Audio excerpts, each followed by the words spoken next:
Hello, hello, hello, everyone. Just wanted to do a quick live stream just to give you guys an understanding of the trading news that's coming up real soon.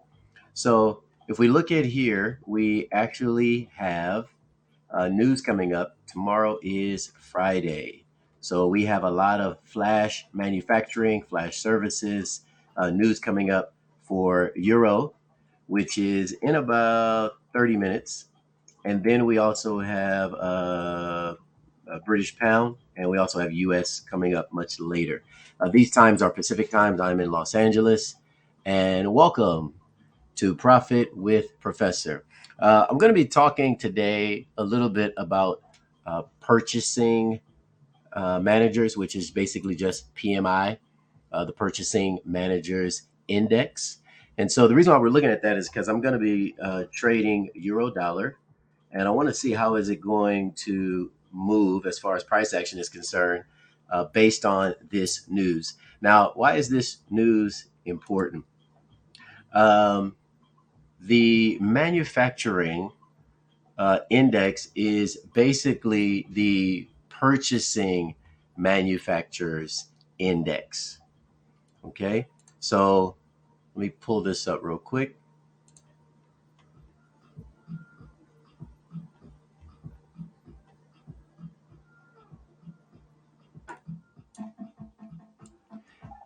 So here we go. So we're talking about the purchasing managers index. That's what we're talking about here. All right, and so basically, there are two types of indexes. There's the flash PMI, and then there's final PMI. Flash PMI just means an early indication of the information or the data that's needed, and it typically comes out about the third week of every month because the final index comes out on the first of every month. So it's kind of like a 1 week early indication of what to expect for the first of the month. Now, different agencies handle this. I think it's called ISM here in the US. That's the agency that handles flash indexes here. Outside of the US, let's say in Europe, I think it's called Market.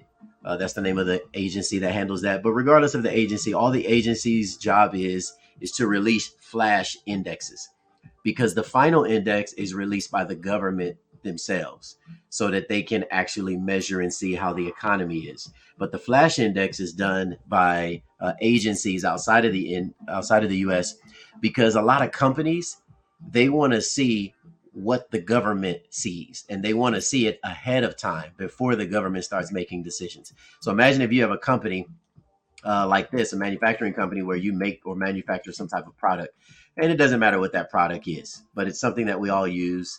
And so basically, you got to make it, buy materials like raw materials in order to make that thing. There's employees that are involved. There's a whole bunch of moving parts when it comes to manufacturing. And so when you look at that, manufacturers want to kind of get a future gauge ahead. And when they get that future gauge ahead, that future gauge tends to, let me see if I have it here.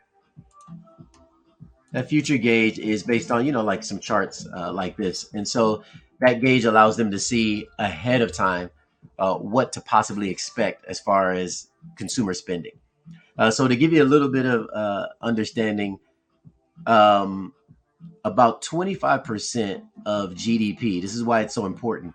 GDP is gross domestic product. So basically, what is the gross number of all the domestic stuff that we have here in the US that we utilize? They try to figure that out about basically what we're using. So about 25% of that is from manufacturers because everything we pretty much make comes from them. And so we want to get kind of an early indication. Now, if we see a chart, I pulled this up because I just want to give you guys kind of an idea of what it may look like. All these charts are different. Let me see what this one looks like. It's fine. So this is from JP Morgan, global PMI by the S&P as well. So I'm kind of glad I pulled this one up. This was, God blessed. Anyway, what they're looking for is that number falling below 50? If so, just like we had the crash back in '08, in '09 when it recovered, That's why it went below 50. We had another one, flash crash again back in 2020 with the coronavirus. So you can see it drops below 50 here. But I kind of like looking at 45. 45 is a real number because sometimes you'll see if we go further back than 2006, you'll see where it kind of dropped below here just a little bit, maybe like to 47 or 48, and then nothing really happened. It kind of took off. But I've never seen it go to 45 and recover. So 45 is kind of like my number instead of 50, just to give you like a little heads up. But basically, above 50 is a healthy, booming, and expanding market. Below 50, or let's say 49 and below, is unhealthy, or what they call a bust, or it's contracting. Now, what are they measuring? In all of these measurements, let me see if I can find one. They're measuring basically how the like the different pieces that are composed within there. All right. So if I find one, I'll pull it up here. I might have one available. Let me check and see real quick.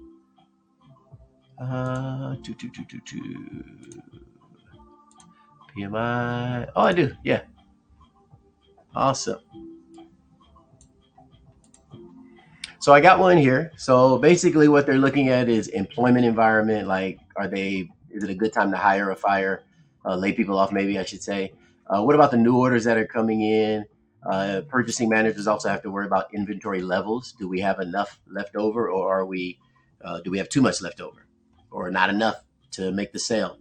Production. How quickly are we producing this thing based on the demands and the needs? And then the suppliers that have to deliver some of this stuff. How is that going? So these are a few things that they look at, the purchasing managers. So every big major corporation like, Amazon, Nike, clothing manufacturers, whatever these companies are, and whatever products or services they offer, they have a purchasing manager that's responsible for receiving a survey from the government or from the agency. And when they receive that survey, their job is to fill that survey out and answer very specific questions regarding what we just looked at over, like new orders, inventory levels, production supplies, and stuff like that.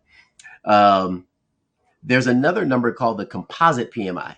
And that's where you just kind of combine manufacturing along with services. So there's a manufacturing PMI, and then there's services PMI. And I'll talk about services PMI on a different webinar or a different stream. But I do want to make mention that there's kind of a cycle that happens in the real world. And I'm just going to run through that cycle real quick. And that'll kind of help give you a gauge of why we look at PMI and why it's important. For flash PMI, every third week of the month, which is the early indication. And then on the first of every month, the government puts out the final one, or quote unquote, the real one. But basically, the process is just kind of like, a purchasing manager just kind of, what they basically do is they go through a series of questions. And so these managers, what they're doing is they're identifying the type of cycle that the country's economy is enduring. So they're trying to figure out through this report, is it a boom or is it a bust? So during a booming economy, let's just say the economy is going well, what happens is employment begins to rise because the economy is booming. So manufacturers are basically making a lot of sales. So if you're making a lot of sales, employment goes up because now I need more hands on deck. Once employment rises, what ends up happening is this: there becomes a fight. When manufacturers are really in need of hiring, a lot of people start filling out applications. And so they end up getting inundated with these applications and these requests for employment. So what do? They sift through them looking for those with skills. And so there becomes what they call in the report a skill shortage. In other words, we have a great demand and a need for a lot of employment, but there's not a lot of skills out there. And if there's not a lot of skills out there, and there's a lot of supply for raw materials, both of those things are the things that are actually developing during that time of an economy booming. So you have a shortage of people who can do the job. You have a lot of people applying, but a shortage of people being able to do the job. And then you also have a need to supply more raw materials because manufacturing has gone up. So now I got to connect with all of my people to be able to get the raw materials that I need in order to create whatever it is that I'm selling. After that happens, after there's a need for hiring people, there's a need for more raw materials.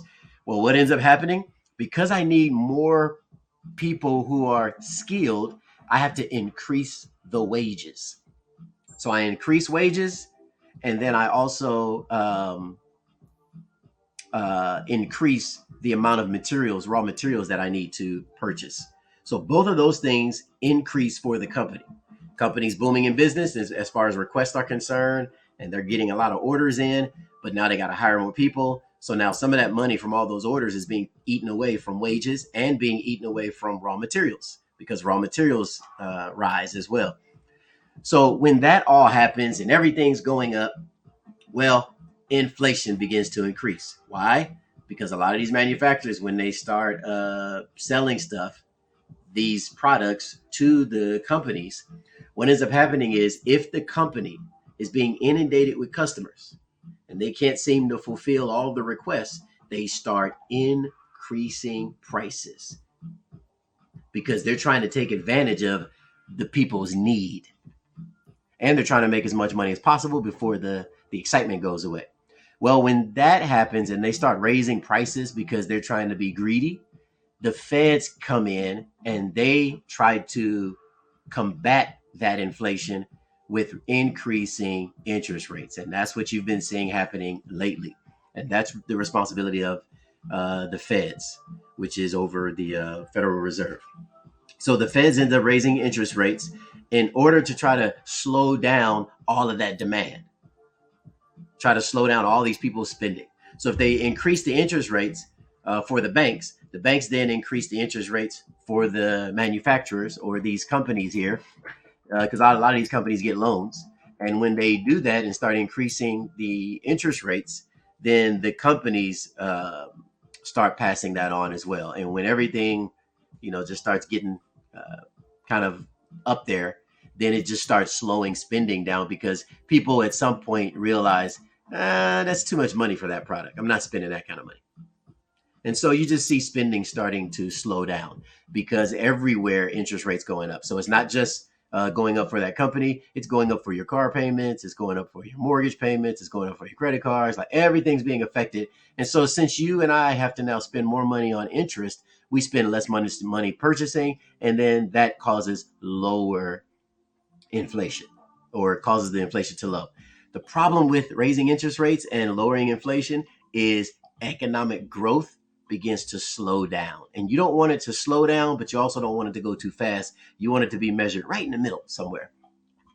And so as economic growth starts to slow down, then that's when the Feds start considering lowering the interest rates and then giving people more purchasing power. And then that then stimulates growth. And then we're back to the cycle again of employment rising and so on and so forth. So I hope that helped by saying what is the Purchasing Managers Index, and maybe that give you a little bit more clarity on how we should now understand this.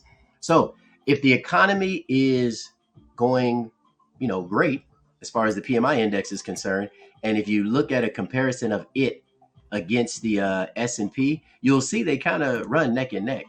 So if I go on here, and there was a chart that we had earlier that I liked, and then I got out of there. See if I can find it again. I don't know where I was though. All right. In any case, basically it would just look like, let's try this one here. So it'll look like something like this. Okay. So if you look at it and it's supposed to be compared with the S&P, if you see one that's compared with the S&P, what will happen is, and I think this is it. So the gray area, I'm not sure what that represents. But you have a gray area and then you have this line here. I'm colorblind, so I think that's blue. But whatever it is, one line represents one. Oh, here it is. So the line represents S&P and the gray part represents the US GDP, which is what I mentioned earlier. See how they kind of neck and neck? So basically, if you wanted to know what the PMI composite output index is doing, it's kind of doing the same thing as the S&P. Why? Because it's measuring the top companies out there. So the top 500 are in the S&P, and if the manufacturers from these top companies, and I think in the U.S. we got about 300 of them, so 300 out of the 500, I mean that's a lot. So you're pretty much covering most of them in here. That's why it's very close to looking pretty much the same. All right, so we were looking at getting in this trade, and if the PMI is going to be measured going up, getting better, then the S&P should go up. If PMI is not looking too good because there's not a lot of purchasing, then guess what? All those companies are not going to be looking too good because they're affected by how we spend our money. And if the purchasing manufacturers out there in the world for these big companies are saying, hey, we're not looking too good, people aren't spending much money, then they know come the first of the month, what's going to happen to a lot of those stocks? They're going to start to drop. So when the S&P goes up or down, euro dollar tends to kind of see the same result. They kind of favor one another. And so looking at this here today, euro dollar, I'm going to be, when the news comes out, at about, let me see if I can find it here. So we have news at 12:15, which is in about 15 minutes my time. And then we have the European one is French and German flash. And then you have pound and US flash coming out a little later. I'm not going to, do a webinar for that. I just wanted to show you guys what it is and what it affects and why I'm looking at it concerning euro dollar. And so if this goes up, which is what I'm expecting, then we should see an increase in it going up. I put an order here at 109.45. Let me see here. Yeah, I put an order in here at 109.45 because I heard it go off on my other account. But here it is here. I'm taking this up to 109.80. I'm going to shave off 50% in the hope that it's going to continue rising. And I'm looking for it to go up to, I believe, 112.66 is where I'm headed thus far. Up in, let's see here. 112.66 is up in this area here. So somewhere up here, I believe they're going to come up here and do a little turn for us. 112.66, somewhere in this area. I just want to get out before it gets up here. So I think we're going to get a nice, move to the upside, and it's going to eventually come up here. And this is where I think we're going to get a nice pullback, possibly back to where we are here. All right. Well, I, hope you guys learned something today, and I hope that this was informative. And if it was, please go ahead and go on my page if you enjoyed what you heard today. And you can see that we have a YouTube page where a lot of the streaming content is on there for free. Also, if you want to ask me any questions or you want to just connect with me, maybe you want to learn how to trade or be mentored, be a part of my team, whatever that is whatever your goals are for the future, you want me to help you out, I can definitely help you out there. Just meet me over here in Telegram. My channel is called Daily Bread Q&A. And so we're just looking at making money together every single day, making our daily bread. And if you have any questions or some charts that you want me to look at, I'll chart them, post them for you. Whenever you get an opportunity, if you like any of my ideas here on the chart, go ahead and give it a boost. All you got to do is go down here and hit this little rocket ship here. And if you hit it there, it gives it a boost. What does boost do? Basically, people who are looking to trade the euro dollar, the Aussie yen, or whatever it is I'm looking at on here, Kiwi dollar, dollar CAD.